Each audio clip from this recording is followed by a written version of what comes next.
There's a couple of things I would differentiate. And first and foremost is that I believe that happiness comes from helping to make other people happy. And that was something that I had never even considered at that moment in my life that I'm talking about. It's something that I only discovered through the research that I did over these 10 years. And I think that in our culture, we don't ever talk about happiness as being something that's reliant upon other people or collective in nature. And so my approach that I hope to, to teach people and help them to discover is that there's no such thing as finding happiness on our own. We are relational beings who need one another. And through giving of ourselves to others, we find the joy that we're looking for while also making our world a happier place. So it's ultimately, the greatest win-win that there is. We can do both at the same time. Stephanie, I am so excited to talk all things happiness. I'm so This is going to be excited. fun. I can't wait. Thank you for having me. Of course, of course. So you describe your work on happiness and this book as a 10-year journey. Hmm. Where did it start? It started with me lying on my bedroom floor, sobbing hysterically, wondering whether there was any purpose to life or that life would ever get better. So that's where it began. That's not like a heavy intro or I know, anything big. sorry, just to jump right into it, I right? love it. I get it. I get it. So then what? So then, so at the time I was working a big fancy job. I was living my quote unquote dream life in New York City. And I finally, in that moment, realized that all of these things that I was doing to make myself happy weren't actually really working. And so I look back on that moment as a real gift because I had this moment of awakening of recognizing that, hey, maybe you're doing something wrong. Maybe there's a better way to do this. And that's what then kind of sparked my journey into wanting to study happiness, which has led me to a number of really cool and wonderful experiences, including getting a graduate degree in positive psychology and now running this company I have called The New Happy, where I teach people how to experience happiness. And for those of you that can't see Stephanie right now, I mean, she is smiling ear to ear, and I love it. Tell me, there's been a lot of things that have been written and talked about relative to happiness over Yeah. the years. How is your approach different? It's such a great question. I think that there's a couple of things I would differentiate. And first and foremost is that I believe that happiness comes from helping to make other people happy. And that was something that I had never even considered at that moment in my life that I'm talking about. It's something that I only discovered through the research that I did over these 10 years. And I think that in our culture, we don't ever talk about happiness as being something that's reliant upon other people or collective in nature. And so my approach that I hope to, to teach people and help them to discover is that there's no such thing as finding happiness on our own. We are relational beings who need one another. And through giving of ourselves to others, we find the joy that we're looking for while also making our world a happier place. So it's ultimately, the greatest win-win that there is. We can do both at the same time. How does that work? Because so often people say happiness comes from the inside. Yeah. So are you delineating that, Stephanie, from the perspective that it makes us feel happy when we serve and help others, Yeah, but that exactly. they aren't in turn the ones that we are relying on at some level to make us happy It's externally? it's such a good question because I think that, when people talk about happiness coming from within, they're sort of saying the same thing I am on one level, which is that there aren't any sort of achievements or external gratifications that will make you lastingly happy. So I completely agree with that. And that's what's backed up in the research. I have this kind of this approach to happiness where I distinguish between what I call old happy, which is our society's beliefs and ideas about happiness that get conditioned into us at an early age. And that's one of those that, oh, if I just get that promotion, I'll be happy. If I just win that championship, I'll be happy. Whatever it is that we are kind of pegging our future desires on. And so that's, I think, what people mean when they say happiness comes from within. It's not something that you can acquire or purchase or anything like that. Mm-hmm, But mm-hmm. the way to experience those feelings of happiness that come from inside of you, that comes from being who you are and sharing yourself with other people. And Mm-hmm. that is an action that you take in the external world that then brings you that inner fulfillment. And I think Mm-hmm. a lot of what we've done in our culture has been we've sort of tried to cleave off yourself from everything else around you, right? Like you're this separate person who lives in a vacuum, who isn't affected by anything that happens to you. And I don't think that's realistic either for most of us. There are some people like monastics and people who are pursuing enlightenment who that might work for, where happiness truly comes from simply their inner being. But for most of us, that's not our goal. We're creatures of the world. We're navigating our relationships and our work and society all at the same time. And so I wanted to propose something that was realistic and achievable for people as well. Mm-hmm. I really love how you talk about that in the book. Hmm. Old happy, Yeah. and how you really framed up the three lies, Ah, to be perfect, achieve more and more, and do it all. And I, I I saw that so much when I was a sports agent, and I I'm see that so sure. much still in our world today. And it breaks my heart, Yeah. candidly, because I think people think, well, when I'm number one in the world as a golfer, when I Yeah.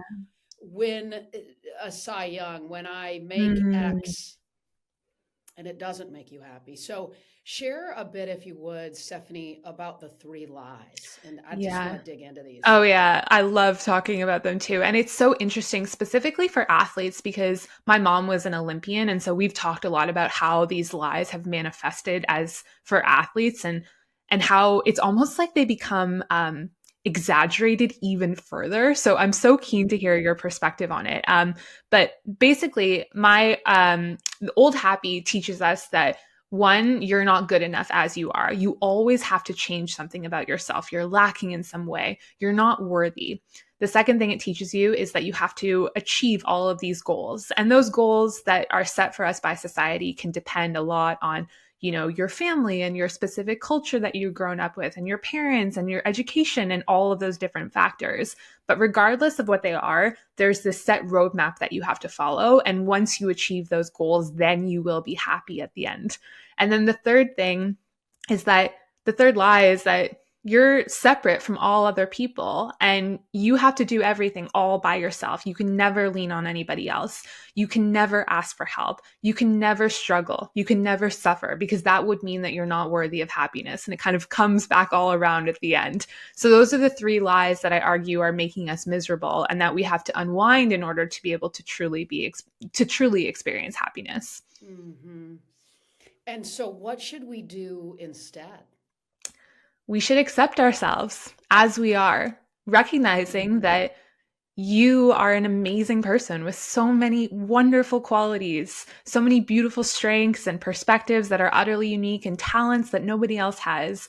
And yes, you have weaknesses, and yes, there are things that you can work on, but none of that makes you less worthy because of it. So we should start with that and the recognition of the beauty of our authentic selves and all that they embody. And then we should offer ourselves outward to others. We should take all of that we've learned to accept, and then we should extend it to others so that they can find more happiness for them through what we offer to them. And when we do that, we not only experience the joy that we're deeply looking for, we also find purpose, we find a sense of fulfillment, and we make the world a happier place at the same time. So, this weaving together of our individual happiness is not possible without considering the happiness of others. And we do that by sharing those wonderful selves, all that you are. Mm-hmm. And how do you jostle at some level, Stephanie, with the fact that I believe people are happiest when they're improving, when they're Mm, getting a little bit better, when yeah, they're evolving in their authentic way yeah. and aligned with their purpose, Yeah. with this idea of you're enough. Yeah. Such a great question. And I think that putting those two things are not mutually exclusive. So I agree. We are future oriented beings, right? We're always looking towards what's ahead and who we can become. And Sure. what happens is that old happy warps that innate motivation that we have to progress and to get better. And it turns it into something where it says, you need to achieve that thing and then you will be better, right? It places it on an outcome rather than the process Mm, of becoming in and of itself. And so the sure. shift in my mind is, how do we celebrate our process of becoming more and more of ourselves, knowing that as we do, that we're able to give more and more of ourselves. And at the same time, I can be worthy as I am sitting here talking to you right now. And I also hope that I will be better in some ways next year if we talk again, right? Like I hope that Sure, sure. I'll have new talents or new strengths, or I'll have become a better speaker or whatever it is. And then I will be worthy then as well. So I think it's about recognizing that you are worthy as you are, and you can continue to unfold more and more of yourself. And as you do, that will help you to grow. Hmm. Hmm. I'm curious when we think about happiness, Hmm. is is it the single most important goal, Stephanie, do you feel, for people? Right, at some level, I think about this, what I want on my tombstone. And Yeah. and and so I guess I would push a little on this in the sense that a dear friend of mine said, often we say we want to be happy. Yeah. But then if we push somebody and say, but what do you want your tombstone to say? Like, I don't really want my tombstone to say Molly was really happy. I want it to say that Molly led people, inspired people, my purpose statement. How does that work relative to the role that it plays in the goal Yeah. of the legacy we want to leave? I love that you say that because I actually think you've answered the question already. So I do believe we all want to be happy, and that's the goal that drives everything that we do. Our culture taught us that to be happy means essentially, like changing who you are, achieving these Mhm. external goals that are not necessarily authentic legacy goals like you're describing, but the things that we're supposed to do, and then being independent. So that's what we've been taught, right? But then you say, I want my tombstone to read, essentially, to sum it up, I helped people. Sure, So that's what sure. happiness is, you helping other people. That we Mhm. actually know this. And I think that that's something I'm always trying to remind people. Like the information that I'm sharing is not something that I think is like revolutionary. I think that we all know this deep down because we feel it when we help somebody, when we describe what we want for our lives. We all have this inner knowing that the most important thing is helping somebody or making a difference or leaving the world a little bit better than we found it. It's just that we've Mhm. been distracted by the way that we've been conditioned into happiness. And so that's how I think about the kind of the quandary that you're posing. Mhm. It's interesting because I grew up in a home, Stephanie, with probably, I would argue, the two most unselfish, Hmm. kind, giving, thoughtful Yeah. people, who are my parents now, Hmm. 86 and 81, and Wow. they have found deep and great and broad happiness from Wow. contributing to other people. And so I feel really blessed. I don't know that I understood and connected all the dots when I was younger. I Yeah. certainly do more now. But they are deeply happy because of that. How do you help people sort of tap into that Hmm. inherent desire that when we give, Yeah. when we pour into other people, when we make other people smile and lift them Hmm. up, and that it is, in fact, I think, this it's a pill that you can almost pop in, and Totally. all of a sudden it's like The magic it's pill, right? right. I mean, but you think about, because to me it's easy when we self-focus. Yeah. I think we get unhappy. But when Yeah, we focus totally. on others, how do you tell somebody who is like, I don't know, I got a lot I got to do. Like, and it's, Totally. and human beings are a little about themselves. So Totally. how does that work? Well, one, I love hearing about your parents because that's so inspiring. It gives me goosebumps hearing Hmm. that story about how this approach, they already figured it out, and so many people have, right? I was not one of them. I did not know this. I think some people instinctively have this knowledge and lead their lives in this way, and I certainly definitely did not. And I think um, I think that the way to help people to understand this is to help them understand the impact upon their own self-interest, because as you said, like, we're a balance of, we're self-interested and then we're other oriented at the same time, and so we're kind of always navigating that balance between those two modalities of being. But our world really, really amplifies and plays up the self-focused part and tells us to focus on that to be happier. But as you're saying, the more that we end up focusing on ourselves in these ways, we actually become unhappier.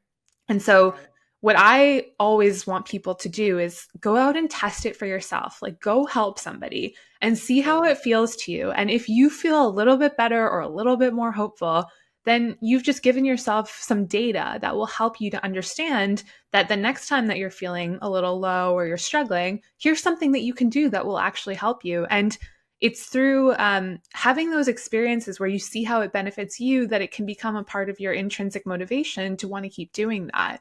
You know, Hmm. people throw around the words like, oh, this is selfish or it's selfless. And I think that those words are actually very, very misplaced in this conversation because, um, like, Hmm. it's not, if I know that I'm having a bad day, then the number one thing I'm going to try and remind myself to do is to go help somebody because I know it's going to help turn my day around. And some people would say, well, that's selfish because it benefits you.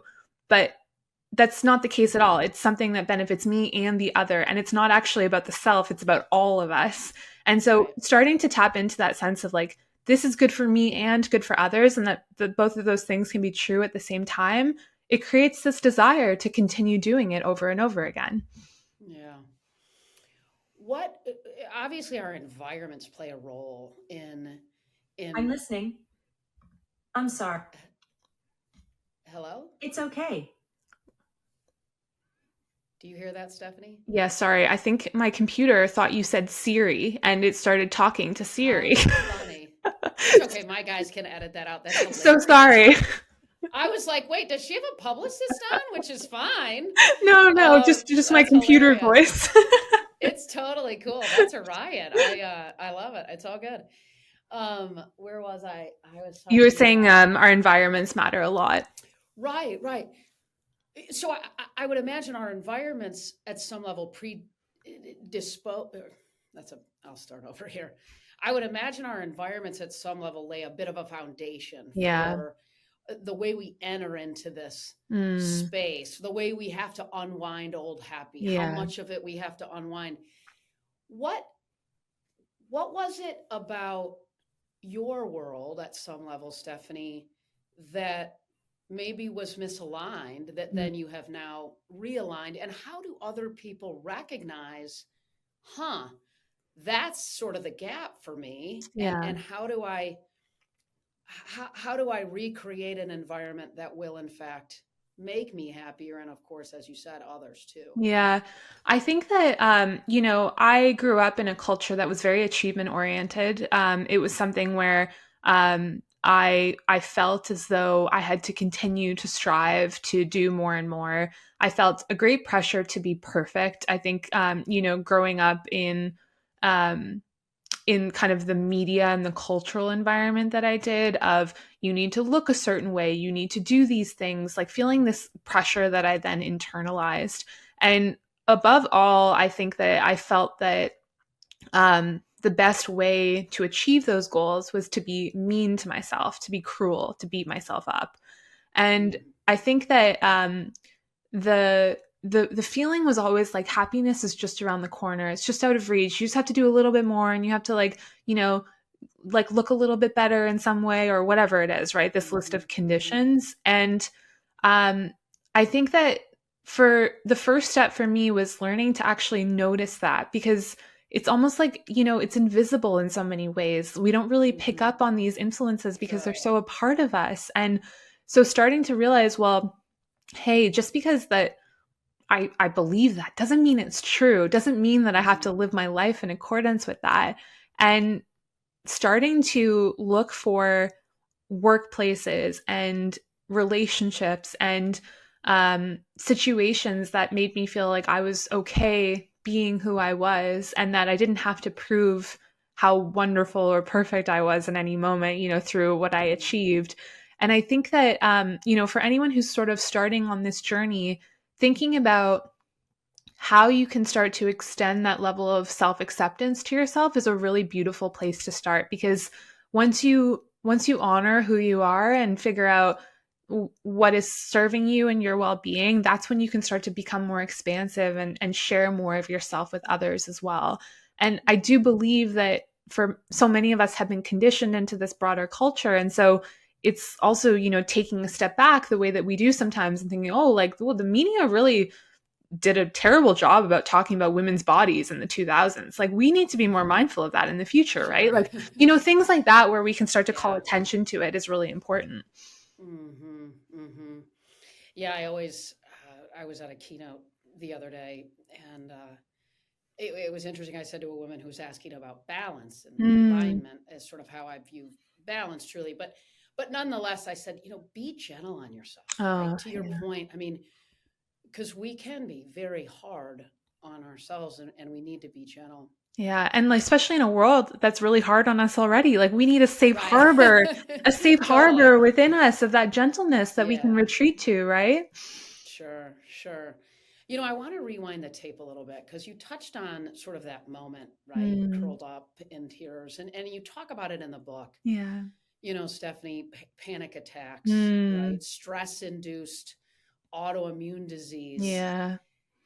And then you got curious Mm, and studied happiness. And so, can you sort of get me to that place where you were? mm, How long were you there? When did you sort of say, enough is enough? Like, this yeah. is certainly not sustainable.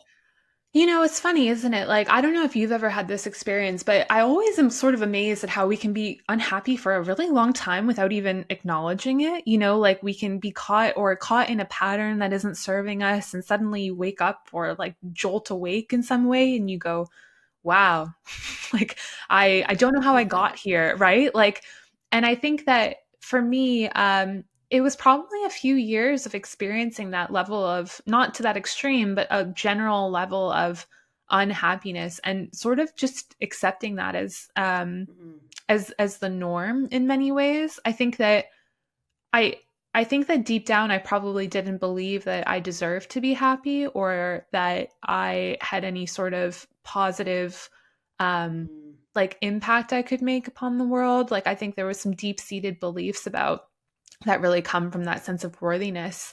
And so not even like being open to considering other mm, ways of being. And it was in that moment of curiosity that I realized that, maybe this kind of playbook I've been using is actually all wrong. Like, maybe it's not something that's wrong with me at the end of the day. Maybe it's just that I have been given this set of instructions that's not actually working for me. And, even broadly, like maybe it doesn't work for other people too. right. Yeah. Sure. Yeah, absolutely. And and and then your partner Alex. Tell Yeah. me a little bit about that. That was a little bit Yeah. of a pivotal point too. Yeah. So after that moment, I decided to move. I moved out to California, where I still live today, and I got a more aligned job, and I made friends that were really supportive, and I started, making these changes to my life. And it was at that point that I also went and got a graduate degree in positive psychology. And while I was Cool. there studying, I really, that's when the new happy really started. I wrote this thesis arguing that we had gotten happiness all wrong and proposing this new science backed approach to it. So I graduated. I had this thesis. I had no idea what to do with it, no idea if anyone would care or if it would make a difference or anything like that. And I was working full time at the time, and this job I had at LinkedIn, it wasn't exactly what I wanted to do, but I had a great environment and a great team around me. And so I sort of thought, okay, I'll just see what happens. I'll sort of wait and kind of bide my time a little. And then my partner, whose name is Alex, he woke up one day and he was really sick.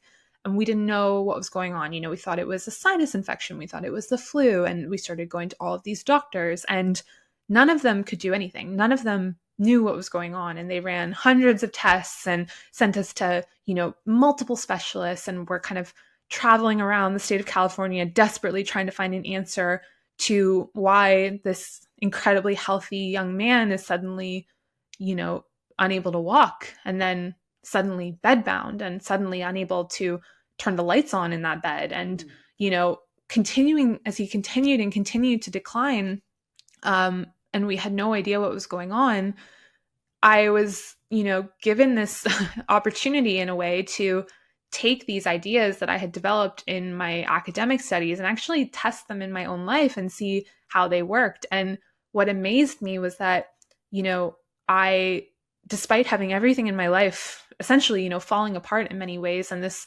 presence of profound suffering that we were experiencing, I still felt peace and purpose and a sense of connection to myself.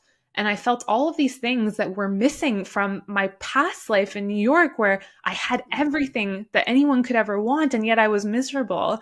And so that experience of like seeing those contrasts between those two states and recognizing that I could find this level of joy that was previously inaccessible to me was really convincing and helped me to see that, you know, we're all going to experience suffering in our lives, and that suffering takes many forms, but it doesn't mean that we can't also have happy lives.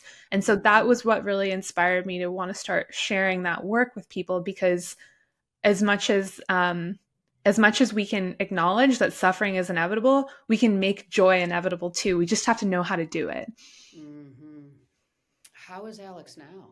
He's doing much better. Thank you for asking. It's been a really long journey of, several years and experimental medical treatments and trying everything under the sun. But eventually, one thing or another started to make a difference, and he's been slowly recovering, which has been honestly feels like a miracle. And honestly, like he was one of my inspirations as well, because despite going through this unimaginable physical suffering and decline, he was still determined to try and help other people the whole time and to try and make a difference. And it was that like strength and grace and determination that showed me like you can continue to do this. And like, what an inspiration for me to draw upon when I felt overwhelmed or weak or tired or whatever it was. And so he's really my kind of guiding light and inspiration for all of this. Yeah, that's amazing. And you know what's cool, sort of a layer on top of that I think is that at some level, when we are happier, I would love to know what your research showed, the impact that has on other people's happiness. Yeah. In addition to sort of however we got there, maybe it is serving and helping another person, but at some level, how does that work relative to your environment? If you're happy, is there data around the people that are in your proximity that you surround? Are they then happier because of the way you show up? Yeah. It's really interesting that you bring that up. There is some research that shows that happiness is contagious. And so it's something that can travel through your social networks, and even more kind of at a granular level, your emotions can be contagious too. So when you are experiencing happiness, you're able to contribute to the happiness of others in this really amazing, unseen way, which I find to be really beautiful. Mm-hmm. It's so interesting too, and I would imagine that you talk about this a bit, but that when we think about pouring into others, Stephanie, I think too, it's interesting to consider there are so many ways, isn't there? That are absolutely free, that take 1 minute, that take 5, that are more expensive than other things, but there's a myriad of ways, isn't there, that we can lean into this, that in turn unlocks another level of happiness. It's so true. And I think, like, to your point, we need to have an expanded imagination about what helping people looks like, right? I think our default response is, oh, it's, giving to charity or volunteering at a soup kitchen or something like that. Like, those are the only two things that we think of when we think about helping. And as you're saying, that's not true at all. There are a million ways to serve, and most of those are unique to you as a person, right? Like, think about this podcast and the work that you do. You serve through all of your amazing experience and the wisdom that you have and the talent you have as a speaker and the way that you show up and inspire other people, right? Like, that's such a beautiful thing that only you can do. And you're doing it every single day. And the more that each of us can find those unique ways that we can serve and show up in a way that's exciting and meaningful and hopeful and positive for us, then the easier it becomes to want to do more and more of it, right? Like I would imagine that you don't need someone to motivate you to do this work, right? Like you find it motivating in and Sure. of itself. Correct. Yep, Yeah. for sure. And that's an interesting sort of point that you share in the sense that what role does purpose, what role Mhm. does living into our core values, Stephanie, Yeah. what role does that play in this? Because I would imagine, and you've got the degrees that I certainly don't, No, but stop. I would imagine that at some level, our I totally lost my train of thought because I was thinking about something else. Um, where was I going with At that? Oh some my level, I would gosh. imagine that I think you were going to say our Oh, values. right. At some level, I would imagine that our values ladder up to Yeah. how we pour into others, Yeah. how that in turn makes us happier. What role have you found values and purpose to play in this journey for people? Yeah, it's so important. So values are sort of your desired outcomes in life. And the way that I like to think about it is that there's this old happy set of values that we have, and then the new happy set of values. And when we switch our values from old happy to new happy to focus on things like authenticity and compassion and community and service and all of these other wonderful things that we're talking about, we become much more likely to be happy. Those values have been studied and have found to be, predictive of well-being and happiness versus the Mm-hmm. old happy ones, which are about, self-enhancement and achievement and, like kind of making oneself better and superior to other people, power, the like, that sort of stuff. So that's the first part.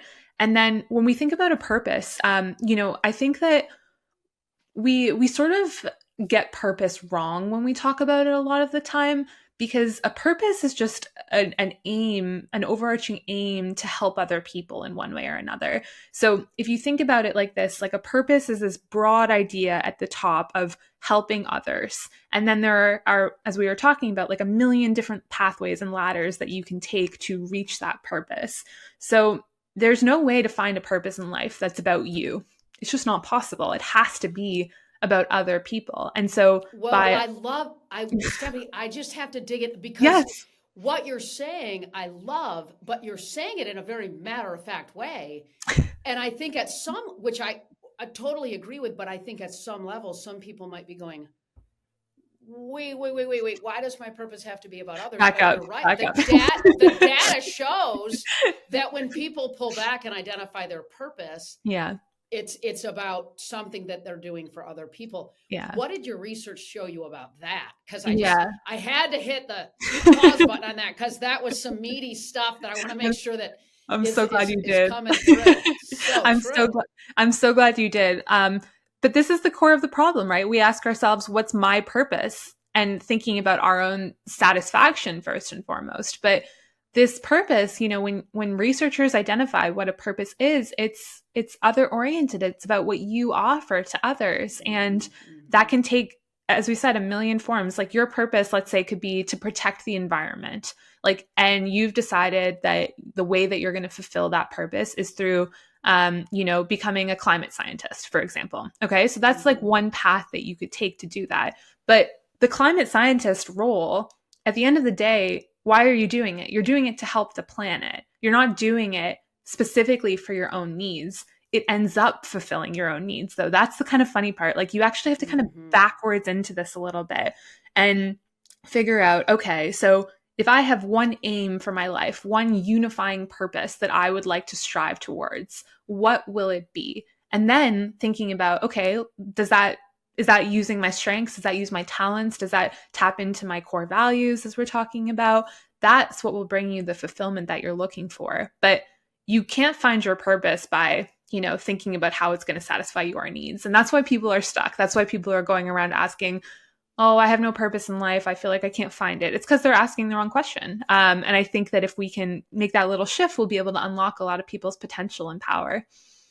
And so the right question to ask would be fill in the blank. Would be exactly, what can I do to help? How can I serve? Who needs me? Where am I going to be useful? Any of those variants will help you to identify it pretty quickly.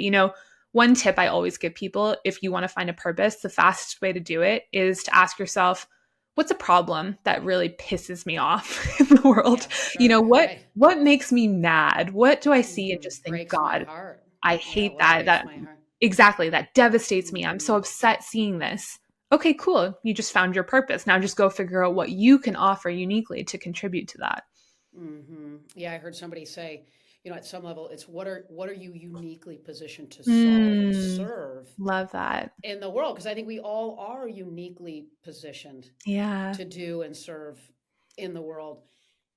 How does somebody, you sort of alluded to this, Stephanie, that I thought was really interesting. How does somebody know Mm, that they're unhappy? I mean, mm, because at some level, I think we meet people in life and we're like, man, they like exude happiness. yeah. And then we meet people and maybe they don't necessarily exude it, but inside they are so good and happy Yeah. and they maybe just show up differently Totally. potentially. How would somebody know that there's to your point, maybe they've been in this space for so long that they don't even Mm, really realize that they're in it. yeah.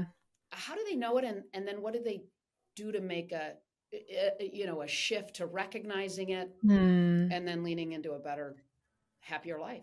I think, to your point, people represent their happiness differently. Like as you're saying, some people are really exuberant and some people are more quiet, contentment and all of that, right? So the thing about happiness is that like only you can know if you're happy or not, right? Like we can look at other people's lives and think, oh, that's weird. I would never do that, but it makes them happy. And so that's, the point. Hmm. Um, I think that it's about starting to pay attention to your inner self and your inner being. So, when you wake up in the morning, what are the first kind of thoughts that come into your head or the first feelings? And what about when you go to bed at night? How Hmm. do you treat yourself during the day? What do your emotional experiences reflect back to you? Do you feel lost or aimless? Do you feel really stressed and anxious all of the time in a negative way, not in a positive kind of excited way? Sure. Um, Sure. you know, how are you engaging with the world around you? I think sometimes one of the best ways to look at our inner being is to look at the choices that we're making in the outer world. So, for example, with me, what I didn't know then that I do know now is that when I'm struggling, I isolate myself from others. I pull away, I hide away, and kind of like revert back into my own little world. And, I stop reaching out to people, I stop engaging with them, those relationships. And that's a sign that things might Hmm. not be going the way that you want them to. And so thinking about, is there a time in your past when you can remember being unhappy or, struggling? And then is there a Hmm. time when you do remember feeling more contentment or peace? What were the things that were happening in your life or the experiences that you were having? And starting to note those down, that can be really helpful, just almost like a checklist for you to understand, hey, here's like how I'm generally doing. It's like kind of Hmm. taking a pulse check on your emotional state. Yeah, no, that's cool. I had Matthew McConaughey on the podcast, and I love, he sort of says, and he's a big journaler, and at Mm, some level, it's an opportunity. He said to really take note of when so things are true. going really well, and when I'm Yeah. really happy, and things are working, and when they're not, and at some level, and he and other people that journal a lot will often say it gives you this frame of reference to So peek wise. back at these moments and to go, okay, that was what was happening in my life. That Yeah. was maybe why I felt that way. I think that's so wise. I have a friend who I'm not sure if you've talked to anyone before about the artist's way and the morning pages practice of writing 2 pages in the morning. And Sure. I had a friend who was going through some tough times, but was sort of struggling figuring out what to do or how she was feeling and all that. And so I told her about this practice of, it's journaling, it's free writing. And, she started to do it. And a couple of weeks later, she came back and was like, hey, I can now see what was wrong and what was affecting me, because when you write 2 pages every morning to yourself, it becomes pretty hard to hide from yourself, right? And like I it's bet. so true because the journaling puts it in front of you, so you can't kind of like mentally push it into your head back in there. It's right on the paper. And I think that's why it's such a powerful practice that multiple studies have found has profound mental health benefits as well. Mm, that's awesome. Was there anything, Stephanie, in the research that really surprised you? I think honestly, I was really surprised when I just discovered how helping other people makes you happy. Just because, as I said, it was so foreign to me. It was something that I'd never even really, Mm, contemplated in that way. And so seeing over and over again, like, hey, when someone does a kindness to somebody else, they experience joy in the moment and then that joy persists for days afterward.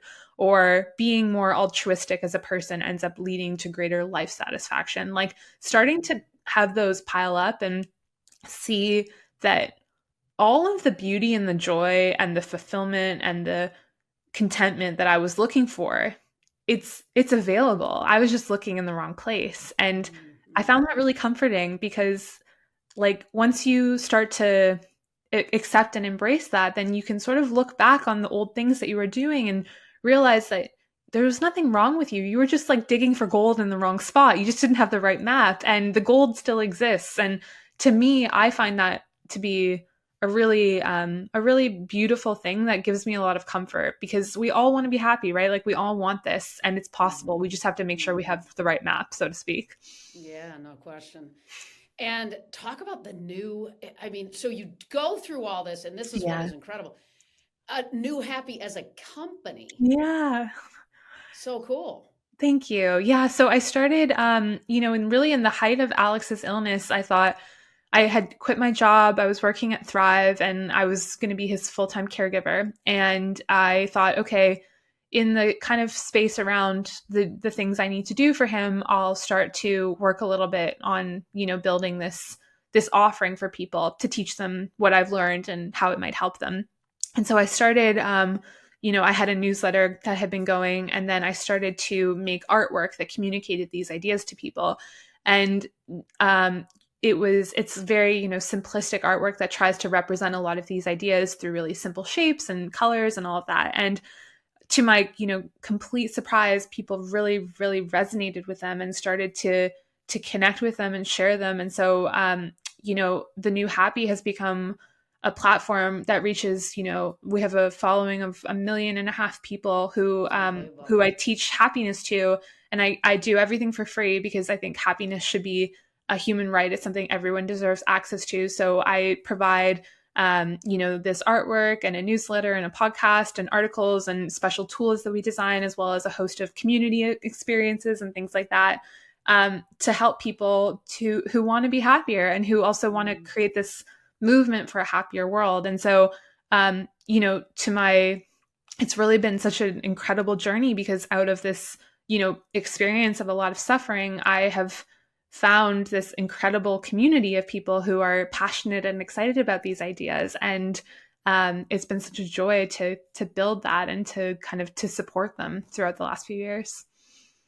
and it is so neat. I mean, Oh, those thank you. graphics on Instagram and in the book, you Oh, have thank so you. many. It's awesome. So, Stephanie, we end with rapid fire. So, I'm going to hit you with a couple quick ones. All Bring right. it You on. ready?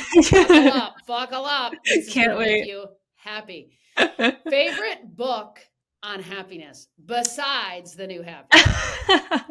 I would say I'd have to go with one of like the kind of the founding fathers of positive psychology, Martin Seligman's book.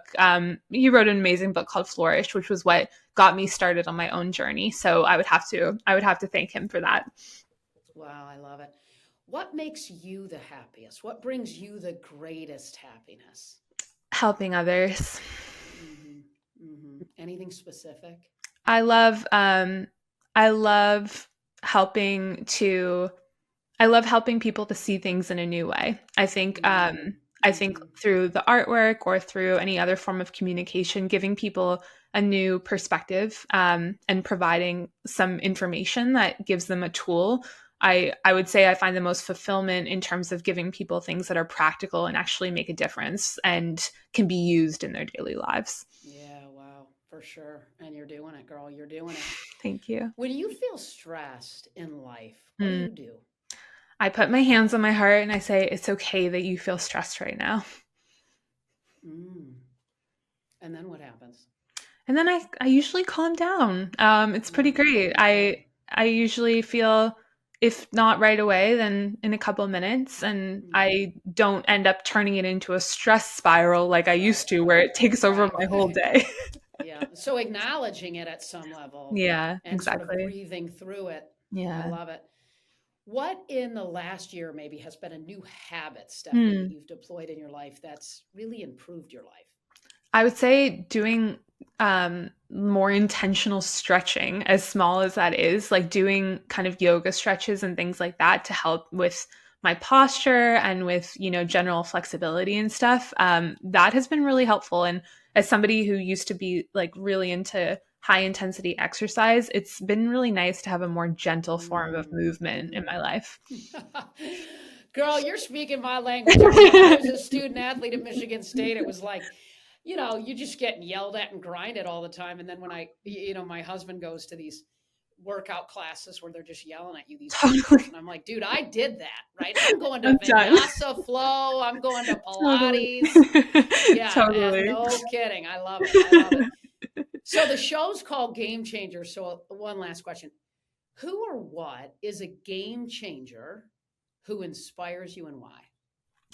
I think a lot about the researchers whose work I draw upon so heavily and Mm, really find so much inspiration from them. I would say that one game changer who I have learned a lot from has been the researcher Kristen Neff from the University of Texas in Austin. And she is the one who's pioneered a lot of this research into self compassion and really proven the benefits of it. And her work really challenges a lot of these old happy messages. And so her research has been really inspiring for me, and I really look up to her and the impact she's had. mm, that is fantastic. Well, I tell you what, from a girl that was laying on the floor, curled up in tears, having panic attacks, to where you are now, wow, it's been That's so what kind. a journey it's been for you. And I'm Thank so you. happy that you are so happy and Thank that you you're so helping much. others channel it too. Thank you Thank so much, you. Stephanie. Thank you so much for having me.